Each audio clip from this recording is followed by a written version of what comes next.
안녕하세요. 쇼핑몰 유튜버 가편입니다. 오늘은 음식을 빼고는 도저히 설명할 방법이 없는 여행지 홍콩의 두 번째 음식편입니다. 이 영상을 준비하면서 제가 홍콩 여행 갔을 때 생각이 납니다. 사실 맛있는 음식이 많이 있는 줄은 알고 있었지만 많이 사전 조사를 하지 않고 갔더니 햄버거, 중식, 일식, 현지인들은 먹을 법하지만 여행을 간 제 입장에서는 굳이 먹을 필요가 없는 식당들이 꽤 많이 보였습니다. 다음번 여행에서는 절대 실패하지 않겠습니다. 저빵래요? 네, 아침 먹었습니다. 오늘은 소개해드릴 게 너무 많기 때문에 농담은 하지 않도록 하겠습니다.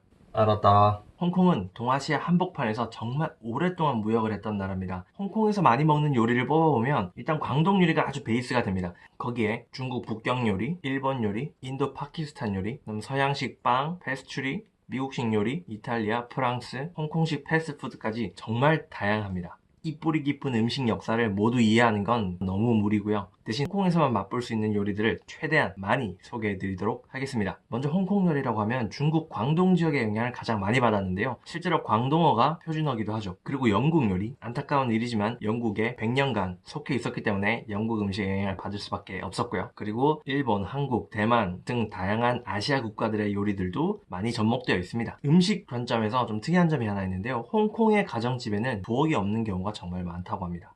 1997년 중국으로 홍콩이 반환되고 나서 중국 사람들이 아주 많이 유입이 됐습니다. 그래서 땅값도 오르고 인건비는 낮아져서 일반 홍콩 시민들의 삶은 정말 힘들어졌죠. 집이 좁은데 거기서 요리까지 해먹기가 쉽지 않다는 겁니다. 그리고 근무 강도도 올라가서 요리를 해먹을 시간도 없고요. 그러다 보니까 아예 그냥 부엌을 만들질 않고 밖에서 먹거나 밖에서 사와서 먹는 문화가 대중화되면서 더 이상 부엌이 없는 집이 정말 많다고 합니다. 그럼 이게 여행을 하는 저희 입장에서는 어떨까요? 정말 최고 아닐까요? 저희는 가서 만들어 먹을 수가 없잖아요. 가서 사 먹어야지. 그럼 현지들이 모두 사 먹는다면 그 음식 맛있겠죠? 홍콩에서는 식사를 5개 한다고 합니다. 아침, 점심, 저녁 말고 오후 3시쯤에 애프터눈 티를 먹는데 이건 영국의 영향을 받았습니다. 저녁 10시쯤에 또 야식 타임이 한 번 더 있습니다. 이걸 모든 사람이 꼬박꼬박 챙겨서 먹는다는 건 아닙니다. 자, 그러면 지금부터 요리를 하나씩 소개해 드리도록 하겠습니다. 벌써 두 번째 편인데요. 제가 요리를 고르는 기준에 대해서 짧게 말씀드리도록 하겠습니다. 첫 번째는 현지에서 현지인들이 많이 먹는 음식입니다. 이게 가장 중요한데요. 한식으로 예를 들어 설명을 해보겠습니다. 한국의 홍어 삼합, 산낙지, 물론 한국 음식이고 한국 사람들이 찾긴 하지만 이건 저희가 주식이라고 생각하고 자주 먹지는 않잖아요. 이런 요리는 소개 안 해드린다는 겁니다. 짜장면, 치킨처럼 정말 대중화된 음식은 당연히 소개해드려야 될 거고요. 최소한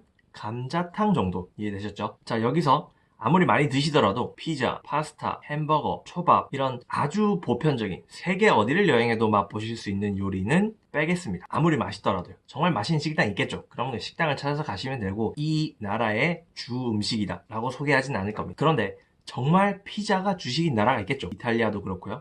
미국도 그렇고요. 그런 나라에서는 당연히 소개를 할 겁니다. 그리고 그 요리를 구체적으로 선정할 때는 CNN 같은 해외 유명 언론사나 혹은 트립어드바이저 같은 여행 관련 사이트 그리고 네이버 블로그, 한국 외국 유튜버들 영상들을 저희가 다 시청을 한 다음에 거기서 중복해서 추천하는 음식을 가장 많이 뽑습니다. 제 경험을 조금 더 보태서 최종적으로 선별을 하는 거죠. 그렇기 때문에 여러분들께서 정말 맛있게 드셨던 그리고 생각보다 대중적인 음식이 포함되어 있지 않을 수도 있습니다. 그 점은 양해 부탁드리겠습니다. 자, 첫 번째 음식, 딤섬입니다. 한국에도 이미 많이 들어와 있죠. 처음 봤을 때는 이게 만두인가 할 수도 있는데요. 굳이 딤섬이라는 별도의 이름이 있고요. 이게 홍콩 사람들이 가장 많이 먹는 음식이냐? 그렇진 않습니다. 하지만 홍콩에 정말 많은 미슐랭 식당이 이 딤섬집이라는 사실 알고 계셨습니까? 이 딤섬을 한자로 쓰면 마음에 점을 찍는다 라는 뜻인데 간식 이렇게 번역해도 사실 상관없습니다. 역시 광동 음식이고요. 재료부터 조리법까지 특정할 수가 없습니다. 우리가 생각하는 후라이드 치킨은 튀긴 거잖아요. 이 딤섬은 그렇게 특정할 수가 없습니다. 주로 삶은 만두 같은 게 가장 많지만 다른 방식의 조리법도 정말 많이 있습니다. 중국 요리답게 조금 기름진 맛이 있기 때문에 차랑 곁들여 먹는 것이 정석입니다. 제가 먹어봤고 또 다른 분들이 많이 추천해주는 건 새우가 들어가거나 고기가 들어간 걸 좋아들 하시더라고요. 딤섬을 소개하려면 영상 한 편을 따로 찍어야 될 정도로 많으니까 여기까지만 하겠습니다. 두 번째는 완탕면입니다.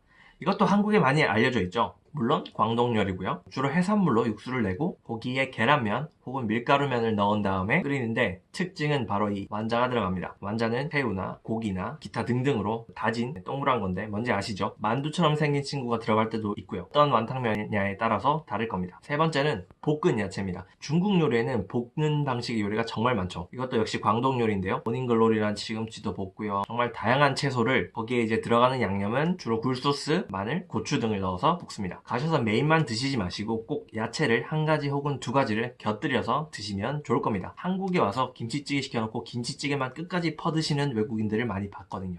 저희는 그렇게 먹지 않잖아요. 현지인들이 같이 먹는 음식들이 있다면 꼭 같이 시켜 드셔보세요. 메인, 서브 합쳐져야 훌륭한 음식이 됩니다. 홍콩은 아침을 챙겨 먹습니다. 한국에서는 요즘 아침 먹는 문화가 많이 사라졌죠. 9시 전후로 해서 거리를 나가보시면 아침을 판매하는 식당이 많이 있습니다. 토스트에 소세지, 계란 이 정도입니다. 한 끼 정도는 경험 삼아 드셔보기를 추천드릴게요. 여기에 달콤한 밀크티까지 추가하시면 동남아시아의 밀크티들은 대부분 달달합니다. 요 점 참고해주세요. 클레이팟 이건 뭐 한국명도 따로 없고요. 홍콩명도 따로 없습니다. 홍콩식 뚝배기라고 보시면 되는데 특징은 우리나라 뚝배기는 맨들맨들 하잖아요. 마지막 이제 코팅 작업을 한 건데 여기는 안 했습니다. 가루가 부서져서 나올 것 같은 그런 느낌? 박물관에서 봤던 토기 같은 느낌? 그 그릇에 밥을 깔고 위에다가 고기나 야채를 얹어서 퍼먹는 음식입니다. 이거는 스페셜한 음식이 아니라 한국으로 치면 뭐 김밥처럼 떡볶이처럼 그냥 일상적으로 먹는 음식이니까 큰 기대하지 마시고 드셔보시는 걸 추천드리겠습니다. 생각보다 맛있어요. 로스트구이. 홍콩을 여행하시다 보면 식당인데 입구에다가 이렇게 고기들을 주렁주렁 달아놓은 곳이 있습니다. 한두 종류의 고기가 아니라 뭐 오리, 거위, 닭, 돼지, 소 막 걸려 있습니다. 내장까지. 요걸 제가 그냥 로스트구이라고 하겠습니다. 밥이랑 그 위에다가 고기를 올려가지고 소스 뿌려서 줍니다.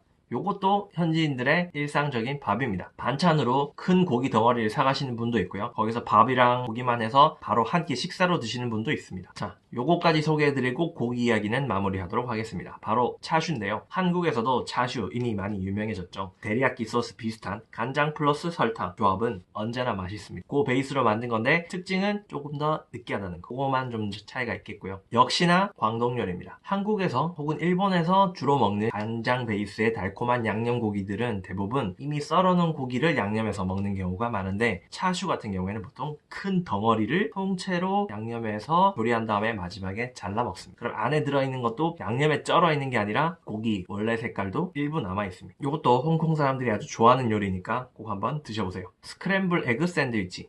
요건 뭐 이름만 들어도 아시겠죠? 그런데 요 스크램블 에그를 아주 잘합니다. 길 가다가 배고픈데 보인다. 한번 드셔보셨으면 좋겠습니다. 자, 이제 디저트로 넘어올게요. 홍콩 하면 너무 많은 디저트가 있어서 이걸 다 소개할 수는 없고요. 첫 번째는 두부 푸딩입니다. 쉽게 예상되시겠지만 순두부 같은 질감으로 푸딩처럼 숟가락을 떠먹습니다. 지금 당장 순두부를 사셔서 떠드시면 제 생각엔 아주 비슷할 겁니다.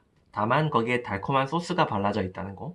순두부를 이렇게 먹으면 푸딩처럼 느껴질 수도 있겠다 라는 느낌입니다. 그리고 자매품으로 우유 푸딩도 있습니다. 유명한 가게가 있는데요.